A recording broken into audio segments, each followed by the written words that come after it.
Hello dear student, मैं उत्तम कुमार महर्षि आप सब लोगों का स्वागत करता हूं मेरे इस यूट्यूब चैनल में।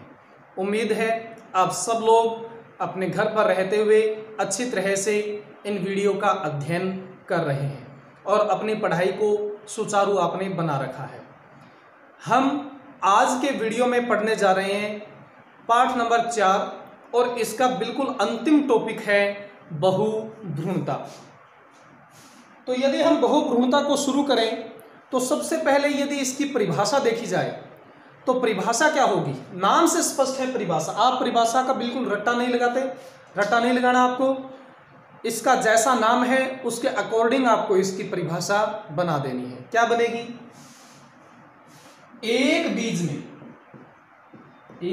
में एक से अधिक भ्रूणों का पाया जाना, एक से अधिक भ्रूण का पाया जाना। बिल्कुल आप सब लोग जानते हैं कि एक बीज में सामान्य तौर पर एक ही भ्रूण उत्पन्न होता है, लेकिन कुछ अपवाद स्वरूप ऐसी कंडीशन है जिनमें एक बीज के अंदर एक से अधिक भ्रूण पाए जाते हैं। तो उस स्थिति को हम क्या बोलेंगे? बहुभ्रूणता। तो नाम से स्पष्ट हो गया ना, परिभाषा बन गई इसके नाम से कि एक बीज में एक से अधिक भ्रूण का पाया जाना बहुभ्रूणता कहलाती है। इसका अध्ययन यदि देखा जाए, वैज्ञानिक यदि इसमें देखें कि इसका अध्ययन सबसे पहले किसने किया था, तो आप इनको अच्छे तरह से जानते हैं, एंटन वान ल्यूवेनहॉक। बहुभ्रूणता की खोज या इसका अध्ययन सबसे पहले किसने किया था? एंटन वान ल्यूवेनहॉक ने किया। किसमें? संतरे के पादप में। किस पादप में इन्होंने अध्ययन किया था? संतरे के पादप में बहुभ्रूणता का अध्ययन किया या खोज की। आप जानते हैं इनको अच्छे तरह से, ये वही वैज्ञानिक हैं जिन्होंने सबसे पहले जीवित कोशिका की खोज की थी, या आप कह दो कि इन्होंने सबसे पहले सूक्ष्मदर्शी का आविष्कार किया था। ये वही वैज्ञानिक है। तो परिभाषा हो गई, खोजकर्ता हो गए। अब यदि इसके एग्जाम्पल पर गौर की जाए कि कौन कौन से ऐसे एग्जाम्पल हैं या अपवाद हैं जिनमें बहुभ्रूणता देखने को मिलती है, तो सबसे कॉमन एग्जाम्पल है जिम्नोस्पर्म। जिम्नोस्पर्म के प्लांट्स में आमतौर पर बहुभ्रूणता पाई जाती है, लेकिन जहां तक बात की जाए एंजियोस्पर्म की, तो कुछ एंजियोस्पर्म भी ऐसे हैं जिनमें बहुभ्रूणता होती है। उदाहरण के तौर पर सिट्रस कुल। सिट्रस कुल के प्रतिनिधि सदस्य कौन कौन हैं? नींबू और संतरा। इसके अलावा भी हमारे पास एग्जाम्पल हैं जामुन, आम और तंबाकू। इनमें सामान्य तौर पर अपने को बहुभ्रूणता देखने को मिलती है। ठीक है, तो आप अच्छे तौर पर इनके एग्जाम्पल ध्यान रखेंगे। तो बहुभ्रूणता की बात की जाए तो परिभाषा हो गई, खोजकर्ता हो गए और इसके एग्जाम्पल हो गए। आप अपने घर पर आराम से इस बहुभ्रूणता का प्रैक्टिकल कर सकते हैं, लेकिन उसके लिए आपको भ्रूण की पहचान होनी जरूरी है। तो भ्रूण की पहचान करने के लिए आप क्या करेंगे? शुरुआत में चने को भिगो लें, चना लें और चने को भिगो लें। जब वो अच्छी तरह से भीग जाए, फूल जाए, अब उस चने को आप तोड़ कर देखिए। आपको उसमें 2 दाल, जिसको आप बीजपत्र बोल सकते हो, वो हो गए, और उसमें आपको एक छोटा सा हिस्सा दिखाई देगा सफ़ेद रंग का, बिल्कुल छोटा सा नाखून जैसा हिस्सा दिखाई देगा। वो क्या है? भ्रूण है। तो आपको पता चल जाएगा कि भ्रूण इस टाइप के से होते हैं। अब आप उसी तरीके से नींबू के बीजों को या संतरे के बीजों को, जो आपके घर पर आसानी से उपलब्ध हो जाएंगे, उनको भिगो लीजिए। जब वो फूल जाएं तो उनको तोड़कर देखिए, आपको दिखेगा कि उसमें एक से अधिक भ्रूण हैं। परंतु ये बात आपको ध्यान होनी चाहिए कि आमतौर पर जो कई सारे भ्रूण पाए जाते हैं इनके अंदर, इनमें से जब बीज परिपक्व होता है, परिपक्वन के पश्चात इनमें एक ही भ्रूण शेष बचता है। शेष भ्रूण पोषण हेतु नष्ट हो जाते हैं। इसलिए आपके दिमाग में यदि कोई संशय उठा होगा, वो भी शांत हो गया होगा कि एक बीज में यदि एक से अधिक भ्रूण हैं तो अंकुरण के समय क्या होगा। अंकुरण के समय केवल एक ही भ्रूण जो कि बचा है, जो पूर्ण रूप से विकसित हुआ है, वही भ्रूण आगे चलकर संतति का निर्माण करेगा। शेष जो इन बीजों में एक से अधिक भ्रूण हैं, शेष जो बीज हैं वो बीज पोषण हेतु नष्ट हो जाएंगे। तो इसका मतलब आपको जो बीज में बहुभ्रूणता देखनी है वो अपरिपक्व बीज में देखनी है। ठीक है, तो परिभाषा, खोजकर्ता और एग्जाम्पल अच्छे तरीके से याद कर लीजिए। अब अपने देखेंगे बहुभ्रूणता के प्रकार।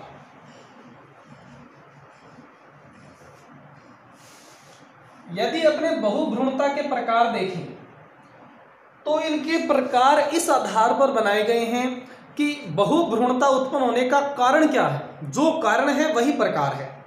इसका मतलब आप चाहो तो कह सकते हो बहुभ्रूणता के कारण। एक ही बात है, चाहे परीक्षा में बहुभ्रूणता के कारण पूछ लें या बहुभ्रूणता के प्रकार पूछ लें, कोई भेद नहीं है, सेम चीज अपने को लिखनी है। तो कारण या प्रकार 4 हो सकते हैं टोटल हम यहां पर कितने कारण या प्रकारों का जिक्र करेंगे? 4 प्रकारों का, जिनके द्वारा बहुभ्रूणता उत्पन्न हो जाती है। सबसे पहला है विदलन बहुभ्रूणता। विदलन बहुभ्रूणता। विदलन नाम यदि आपको क्लियर नहीं हो रहा है तो इसको आप मान सकते हो विभाजन। एक ही बात है, बारीकी का अंतर होता है, वो यहां पर हम जिक्र नहीं करेंगे। विदलन को आप विभाजन मानकर चल सकते हो। तो विभाजन या विदलन के कारण होने वाली बहुभ्रूणता, ये हमारा पहला टाइप है। आपको यहां पर इतना पता होना चाहिए कि भ्रूण बनता कैसे है, जिसका निर्माण हम भ्रूणोद्भव के रूप में पहले ही देख चुके हैं। हमें पता है कि निषेचित युग्मनज बार बार समसूत्री विभाजन करते हुए एक बहुकोशिकीय भ्रूण का निर्माण करता है, यानी युग्मनज में विभाजन होने से भ्रूण बनते हैं। परंतु यहाँ पर जो विभाजन हो रहे हैं वो भ्रूण निर्माण के लिए नहीं हो रहे। वो क्या करते हैं, इसमें विभाजन होने से एक से अधिक युग्मनज उत्पन्न हो जाते हैं।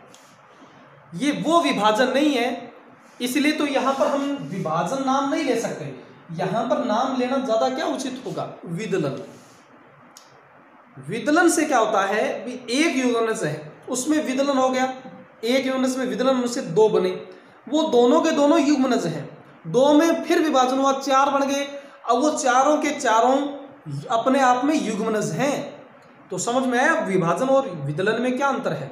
विभाजन होने से तो बहुकोशिकीय अवस्था आ जाती और वो नए भ्रूण के रूप में चल पड़ता, लेकिन यहाँ पर भ्रूण नहीं बन रहा है। अभी क्या हो रहा है, विदलन हो रहा है। और विदलन होने से क्या हुआ, एक से अधिक युग्मनज उत्पन्न हो गए। कैसे, ये मान लो बीजांड है। अब आपको युग्मनज तो पता है ना कहां पर है, ये बीजांड है। इस बीजांड में ये बीजांडकाय मान लो, बीजांडकाय में ये भ्रूणकोश है। तो भ्रूणकोश में यहां पर ये क्या है, युग्मनज, यानी बीजांड के भ्रूणकोश में क्या पाया जाता है, युग्मनज। अब ये युग्मनज क्या करेगा, विदलन करने शुरू कर देगा। और विदलन होने से कैसी कंडीशन है, मैं इसको बाहर निकाल के दिखा रहा हूं आपको। विदलन होने से कैसी कंडीशन आ जाएगी, बहुकोशिकीय कंडीशन आ जाएगी। और बहुकोशिकीय कंडीशन में ये सारी की सारी कोशिकाएं जो हैं वो अपने आप में युग्मनज हैं, परंतु इनमें से कुछ युग्मनज जो कि निभाग की ओर होते हैं, 4 या 5 मान लो, जो निभाग की ओर हैं, ये युग्मनज अब आगे विभाजन करते हुए भ्रूण का निर्माण कर लेंगे और शेष जो युग्मनज हैं वो पोषण हेतु नष्ट हो जाएंगे। तो यहां पर यदि 4 या 5 युग्मनज भी आगे चलकर भ्रूण बना रहे हैं तो कंडीशन कैसी उत्पन्न हो जाएगी, बहुभ्रूणता की। देख लो, जब ये बीजांड बीज में बदलेगा, बीजांड जब बीज में बदलेगा तो इसके अंदर कितने भ्रूण हो जाएंगे, 4 या 5, क्योंकि 4 या 5 युग्मनज जो निभाग की ओर थे उन्होंने किसका निर्माण कर लिया है, अब भ्रूण का निर्माण कर लिया है। तो इस प्रकार से हमें एक बीज में एक से अधिक बहुभ्रूणता भ्रूण देखने को मिलेंगे, इसलिए इस कंडीशन को हम क्या बोलेंगे, बहुभ्रूणता बोलेंगे। ठीक है, और ऐसी बहुभ्रूणता अपने को देखने को मिलती है यूलोफिया नामक आर्किड में। यूलोफिया क्या है? एक आर्किड प्लांट है। यूलोफिया नामक आर्किड में हमें इस प्रकार की विदलन बहुभ्रूणता देखने को मिलती है। हालांकि यदि यूलोफिया को हम देखें तो इसमें 3 प्रकार से विदलन हो सकता है। 3 प्रकार से विदलन बहुभ्रूणता इस यूलोफिया में देखने को मिलती है। कैसे? पहली टाइप का तो ये हो ही गया, इस प्रकार से भी एक युग्मनज है, वो युग्मनज बार बार विदलन करेगा और विदलन करके बहुत सारे युग्मनज बना लेगा, उनमें से कुछ युग्मनज भ्रूण में बदल जाएंगे। पहली कंडीशन तो ये होगी। यूलोफिया में दूसरी कंडीशन क्या हो सकती है? दूसरी कंडीशन में क्या होता है? ये युग्मनज है, ठीक है, ये युग्मनज एक अविकसित भ्रूण का निर्माण करता है जिसको अपने बोलते हैं प्राक भ्रूण। ये मान लो ये क्या हो गया? प्राक भ्रूण। प्राक भ्रूण का मतलब एक प्रारंभिक भ्रूण या अविकसित भ्रूण। अब इस प्राक भ्रूण में पार्श्व में एक कलिका उत्पन्न होती है। इस प्रकार से ये मान लो एक कलिका बन गई और ये पार्श्व कलिका ही क्या करती है? एक और नए भ्रूण का निर्माण कर लेती है। प्राक भ्रूण तो भ्रूण में बदलेगा ही बदलेगा, लेकिन जो पार्श्व में कलिका है वो भी किसका निर्माण कर लेती है? भ्रूण का निर्माण कर लेती है। ठीक है, क्लियर? तीसरे प्रकार की विदलन बहुभ्रूणता इसमें देखने को जो मिलती है, 2 टाइप का आपने देख लिए यूलोफिया में जो तीसरा टाइप होता है वो क्या हो सकता है? इसमें भी युग्मनज है शुरू में। अब ये युग्मनज क्या करता है? एक शाखित भ्रूण का निर्माण कर लेता है। इस प्रकार से ये मान लो क्या बन गया? एक शाखित भ्रूण बन गया। अब ये शाखित भ्रूण की प्रत्येक शाखा क्या कर देती है? एक नए भ्रूण के रूप में विकसित हो जाती है। तो इस प्रकार से विदलन बहुभ्रूणता, जिसका एग्जाम्पल है यूलोफिया, उसमें 3 प्रकार की विदलन बहुभ्रूणता देखने को मिलती है। पहली तो डायरेक्ट युग्मनज में विदलन से, दूसरी युग्मनज में एक पार्श्व कलिका बनेगी उससे, तीसरे प्रकार की युग्मनज में एक शाखित प्राक भ्रूण बनेगा और उसकी प्रत्येक शाखा से नया भ्रूण बनेगा। तो इस प्रकार से बहुभ्रूणता जो यूलोफिया में होती है वो 3 टाइप से उत्पन्न हो सकती है। तो पहली बहुभ्रूणता हमने कंप्लीट कर ली है, विदलन बहुभ्रूणता। दूसरा टाइप क्या हो सकता है? यदि एक से अधिक भ्रूणकोश बन जाए। मान लो कोई बीजांड ऐसा है जिसमें एक भ्रूण को, सामान्य तौर पर तो आप जानते हो कि एक बीजांड में एक भ्रूणकोश होता है और उसमें फिर एक भ्रूण विकसित होता है। लेकिन यदि ऐसा हो जाए कि एक से अधिक भ्रूणकोश विकसित हो गए, यदि एक से अधिक भ्रूणकोश विकसित हो जाएं, तो क्या होगा? एक से अधिक भ्रूणकोश विकसित हो जाएं तो क्या होगा?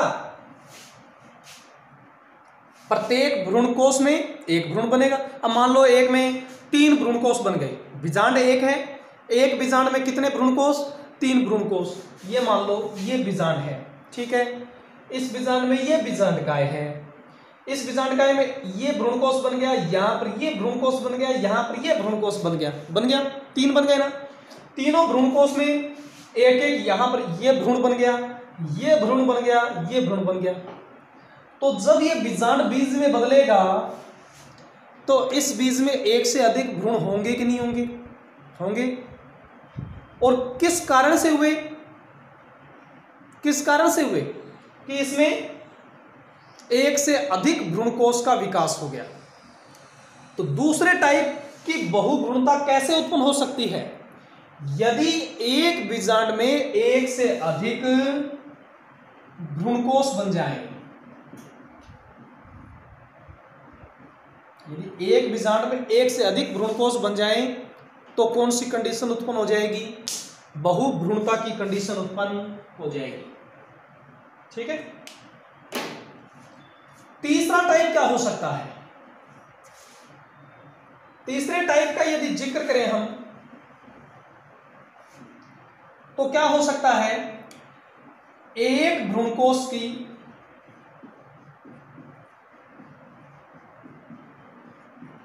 एक से अधिक सेल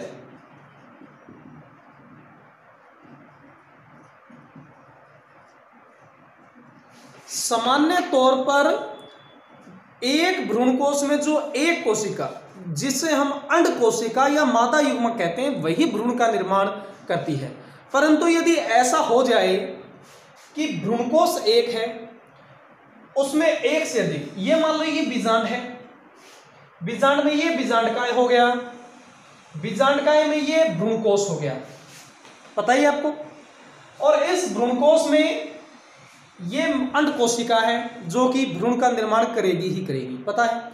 लेकिन इसके अलावा अन्य कोशिकाएं, जैसे कोई सहायक सेल या एंटीपोडल सेल, यानी एक भ्रूणकोश की एक से अधिक सेल यदि भ्रूण का निर्माण करें, एक से अधिक सेल यदि भ्रूण का निर्माण करें, तो कैसी कंडीशन उत्पन्न हो जाएगी? बहुभ्रूणता। यानी यहां देखो, प्रतिवैशांत सेल ने भी क्या बना लिया? भ्रूण बना लिया। सहायक सेल ने भी किसका निर्माण कर लिया? भ्रूण का निर्माण कर लिया। तो कैसी कंडीशन उत्पन्न हो जाएगी? बहुभ्रूणता की कंडीशन उत्पन्न हो जाएगी। यदि इनके एग्जाम्पल की यदि चर्चा की जाए, तो एग्जाम्पल में क्या हो गया? एक से अधिक भ्रूणकोश अपने को देखने को मिलते हैं केजुराइना में, ठीक है। एक से अधिक भ्रूणकोश वाली बहुभ्रूणता अपने को किस में देखने को मिलती है? केजुराइना में। और यदि यह देखा जाए कि एक भ्रूणकोश की एक से अधिक कोशिकाएं भ्रूणकोश का निर्माण कर रही हैं, भ्रूण का निर्माण कर रही हैं, तो ये एग्जाम्पल इसके अंदर है सत्यानाशी। सत्यानाशी, सत्यानाशी एक खरपतवार है जिसको बोटनिकल भाषा में क्या कहा जाता है? Argemone Mexicana. क्या नाम है इसका? Argemone Mexicana.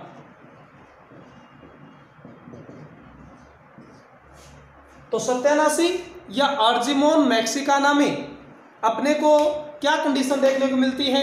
बहुभ्रूणता की। और उसमें बहुभ्रूणता कैसे उत्पन्न होती है? एक भ्रूणकोश की एक से अधिक कोशिकाएं, यानी अंड कोशिका तो भ्रूण का निर्माण करती हैं, इसके अलावा अन्य कोशिकाएं भी भ्रूण का निर्माण करके बहुभ्रूणता की स्थिति उत्पन्न कर देती है। चौथे टाइप की बहुभ्रूणता कौन सी हो सकती है? हमने कहा था भी 4 टाइप की बहुभ्रूणता देखेंगे, या 4 तरीके, 4 कारण ऐसे हैं जिससे बहुभ्रूणता उत्पन्न होती है। वो कौन सी है? भ्रूणकोश में तो भ्रूण बनता ही बनता है, इसके अलावा यदि इसके बाहर बीजांडकाय या अध्यावरण की कोई कोशिका, कौन कौन सी? बीजांडकाय या अध्यावरण की सेल किसका निर्माण कर ले? भ्रूण का निर्माण कर ले। भ्रूणकोश में तो आपको पता है भ्रूण बनेगा ही बनेगा, लेकिन इसके अलावा भ्रूणकोश के बाहर बीजांडकाय की कोशिकाएं या बीजांड आवरण की कुछ कोशिकाएं भ्रूण का निर्माण कर ले, तो भी कैसी कंडीशन उत्पन्न हो जाएगी? बहुभ्रूणता की। और ये आप अच्छी तरह से जानते हैं, एग्जाम्पल आपने पिछले पाठ में पढ़ चुके हैं। ये किस में देखने को मिलती है? जामुन और आम में देखने को मिलती है। तो आम और जामुन जो हैं उनमें भी बहुभ्रूणता देखने को मिलती है। और उनमें बहुभ्रूणता कैसे उत्पन्न होती है? कि भ्रूणकोश के अलावा बीजांडकाय और अध्यावरण की कुछ कोशिकाएं भी भ्रूण का निर्माण कर लेती हैं। तो इस प्रकार से हमने देखा कि 4 तरीके ऐसे हैं जिससे बहुभ्रूणता उत्पन्न हो सकती है। वो तरीके कौन कौन से हैं? विदलन के द्वारा, दूसरा एक बीजांड में एक से अधिक भ्रूणकोश बन जाएं, तीसरा एक भ्रूणकोश की एक से अधिक कोशिकाएं भ्रूण का निर्माण कर लें, और चौथा बीजांडकाय या अध्यावरण की कोई कोशिका भ्रूण का निर्माण कर लें। तो ये 4 प्रकार की बहुभ्रूणता अपने को देखने को मिलती है। अब अंतिम इसमें आ चुके हैं, बिल्कुल अंतिम पड़ाव में, उसके पश्चात अपना चौथा लेसन समाप्त हो जाएगा।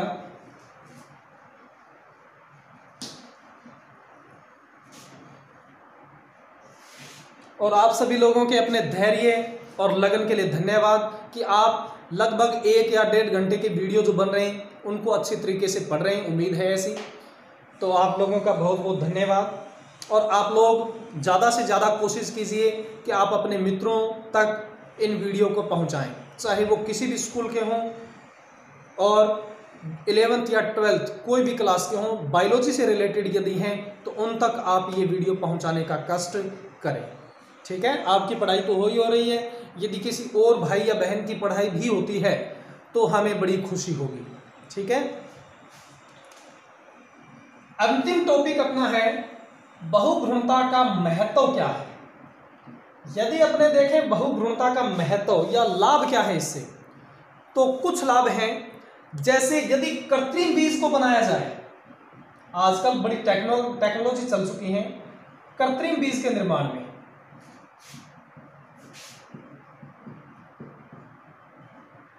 तो बहुभ्रूणता के द्वारा कृत्रिम बीज का निर्माण करवाया जा सकता है, पहला लाभ। दूसरा लाभ क्या होता है,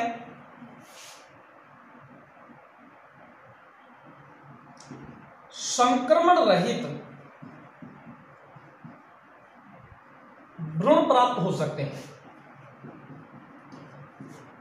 यदि बहुभ्रूणता है और अपने को पता है कि यदि बीजांडकाय या अध्यावरण की कोई कोशिका भ्रूण का निर्माण कर रही है, तो उस भ्रूण को यदि अपने लें तो वो भ्रूण बिल्कुल स्वस्थ होता है, उसमें किसी प्रकार का कोई रोग नहीं होता।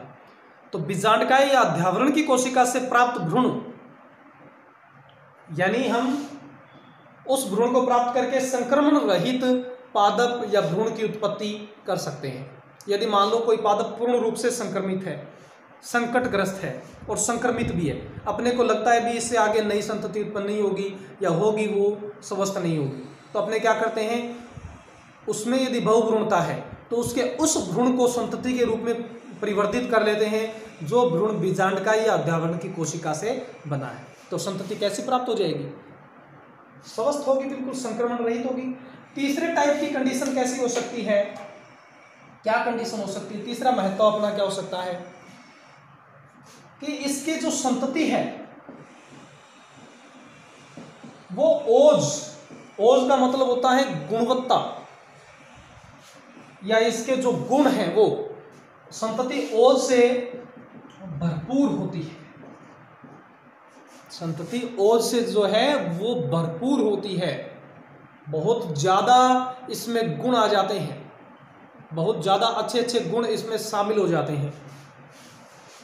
इसके अलावा यदि और देखा जाए, और में तो क्या हो सकते हैं, इसके शुद्धता बनी रहती है।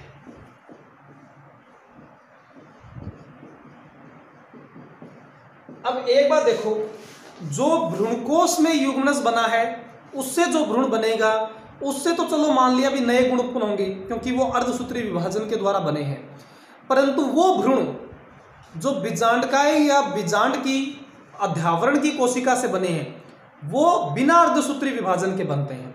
और इनमें से यदि कोई भ्रूण बिना अर्धसूत्री विभाजन के बना है तो वो भ्रूण बिल्कुल एक क्लोन पादप के रूप में होगा या अपने जनकों के गुणों को धारण करने वाला होता है।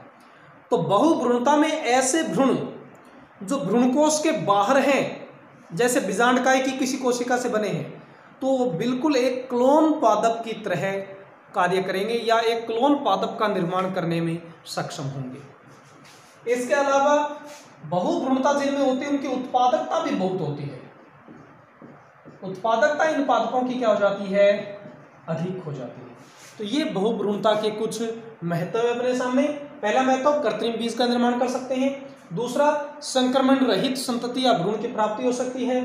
तीसरा, जो संतति होती है वो ओज से या गुणवत्ता से भरपूर होती है। चौथा, पीढ़ी दर पीढ़ी शुद्धता बनाई रखी जा सकती है, क्लोन पादपों की प्राप्ति की जा सकती है और इनकी उत्पादकता भी क्या होती है, अधिक होती है। तो बस ये था आपका चौथा पाठ। आप लोगों का बहुत बहुत धन्यवाद।